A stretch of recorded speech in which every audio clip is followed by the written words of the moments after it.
नीचे से कर लेके चला नीचे चला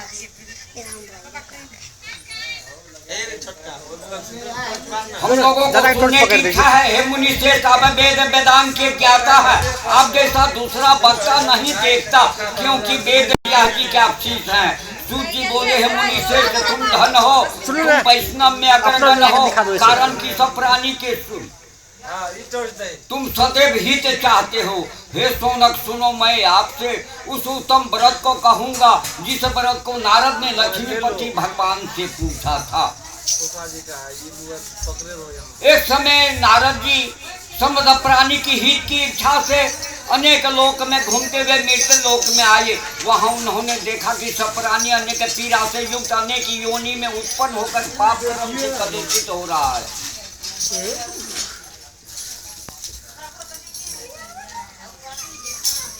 अनेकों पीड़ा से युक्त होके अनेक योनि में उत्पन्न होकर पाप कर्म से दुख पा रहा। यह देखकर विचार किया कि लोगों का दुख किस प्रकार दूर हो।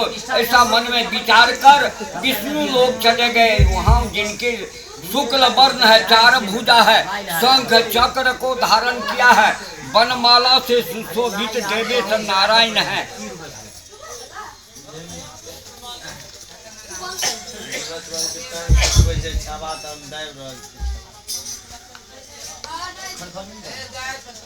शंख चक्र को धारण किए और वनमाला से सुशोभित देवेश नारायण को देखकर स्तुति करने लगा।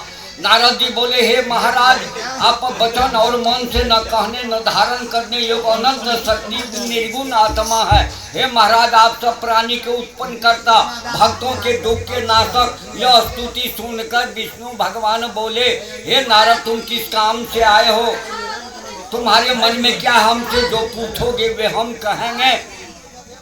नारद जी बोले, हे नाथ, मृत्यु लोक के सब प्राणी अनेक जोनि में उत्पन्न होकर पाप कर्म से कलेशित हो रहा है। हे महाराज जी, छोटे उपाय से उनका कलेश दूर हो, वह उपाय सुनना चाहता हूँ। भगवान बोले, समझ जनों पर कृपा कर तुमने बहुत अच्छा प्रश्न पूछा है, जिनके करने से मनुष्य मोह से छूट जाए। मैं ऐसा उपाय कहता हूँ, सुनो। हे नारद, जो व्रत तीनों लोक में अति दुर्लभ है, वे आज आपके कहने से मैं प्रकाशित कर रहा हूँ।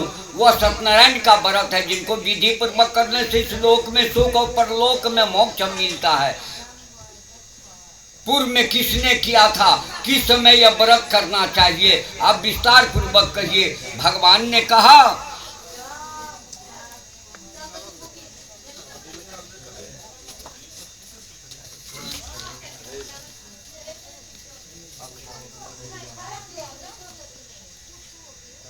इनके करने से दुख शोक आदि नाश, धन धान्य की वृद्धि, शांति की प्राप्ति तथा सर्वदा विजयी की प्राप्ति होती है। इस व्रत में मनुष्य भक्ति श्रद्धा युक्त किसी भी दिन सायकाल में पूजा और भाई बंधु के साथ, ब्राह्मणों के साथ धर्मयुक्त सभा से उत्तम नैवेद्य भोग लगावे। केले का फल, घी, दूध, गेहूं का चूर्ण न हो तो चावल का चूर्ण अथवा खराब अथवा गुड़ मिलावे।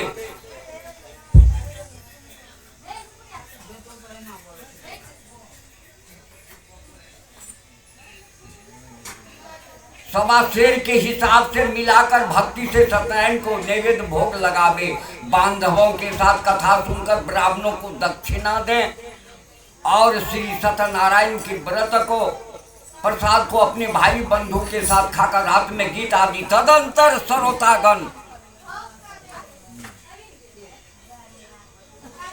सत्यनारायण का सुमरन करते हुए अपने अपने घर को जाएं। इस प्रकार व्रत करने से मनोवांछित फल मिलता है। विशेषकर काली काल में पृथ्वी पर इससे बढ़कर दूसरा कोई उपाय नहीं है। हे नारद, जिन्होंने व्रत को पहले किया वह कथा सुनो। काशीपुर में निर्धन संतानंद नामक ब्राह्मण क्षुधा प्यास से नित्य पृथ्वी पर भिक्षा मांगने हेतु घुमा करता था। ब्राह्मण प्रेमी भगवान नारायण ने दुखित ब्राह्मण को देखकर बूढ़े ब्राह्मण का रूप धारण कर अति आदर से पूछा, विप्र किस कारण आप पृथ्वी पर नित्य घुमा करते हैं?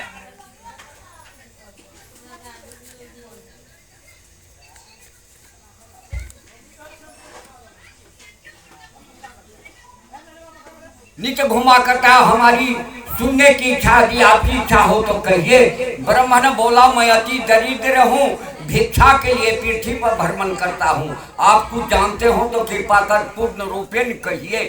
वृद्ध ब्राह्मण बोले, दीन से मनोरथ को सिद्ध करने वाला उत्तम श्री सत्यनारायण के व्रत को करो, जिनके करने से मनुष्य दुख से छूट जाते हैं।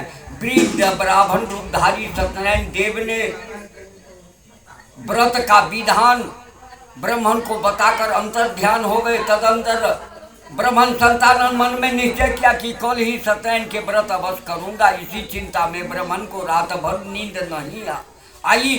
सुबह उठकर उसने निश्चय किया कि मैं सत्यनारायण का व्रत अवश्य करूंगा।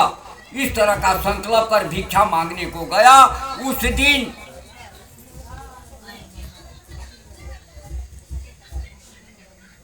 उनको सब दिन से अधिक द्रव्य मिला। द्रव्य से उसने अपने भाइयों के साथ सत्यनारायण का व्रत किया। उनके